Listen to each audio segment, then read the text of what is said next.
그런데 자녀들이 내 눈으로 막 해가지고 돈 주는 거 막 이렇게 경기하고 하면 주기가 어려울 수 있잖아. 그때 어떻게 했냐?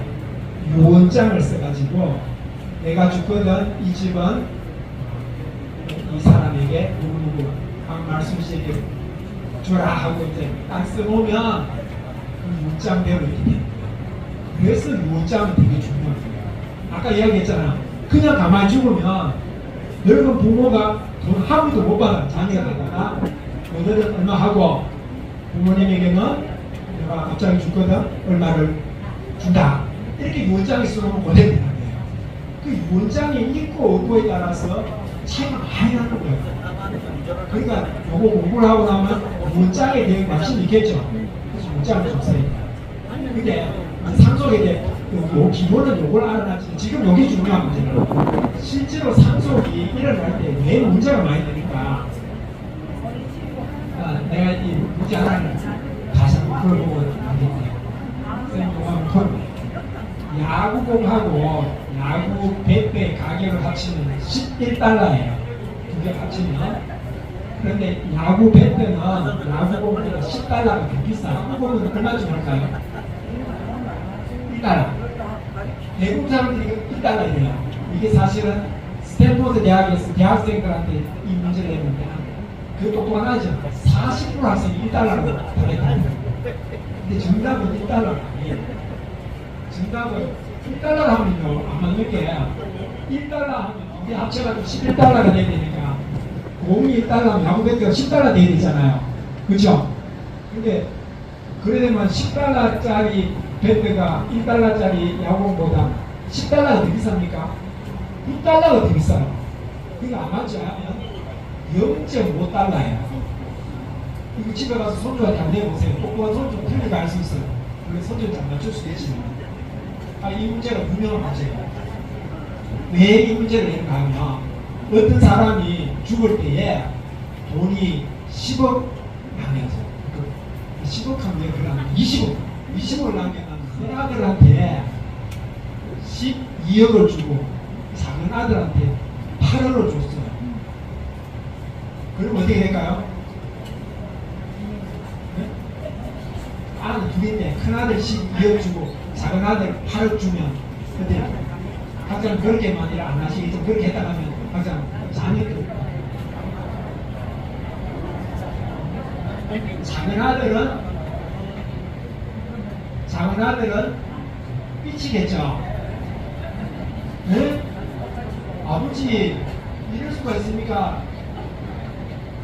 예를 들면 형은 공부도 잘하고 가문의 영광이고 작은 아들은 원대이가 쳤다 쳐도 작은 아들 생각하면 그런 경우는 어떻습니까?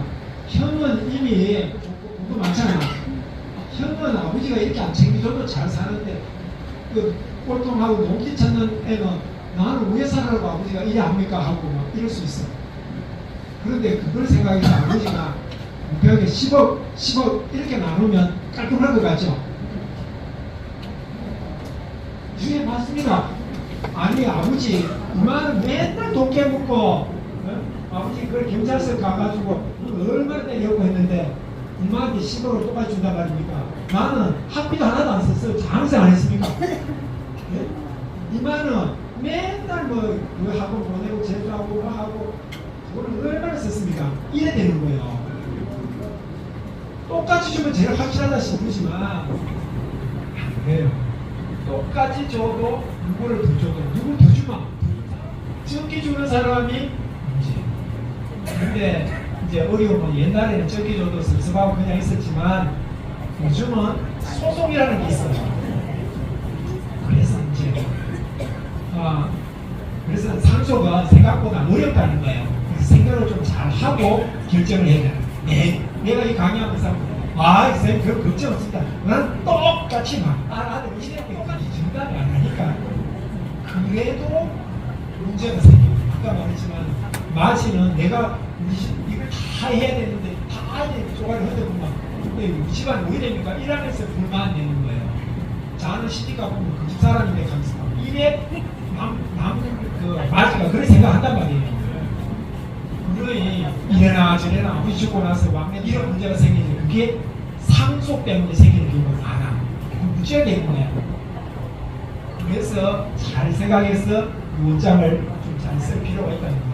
근데 기본적으로 좀 알아놔야 되는 것 중에 하나가 살아있을 때 주는 거는 정렬을 하고 죽을 때 주는 거는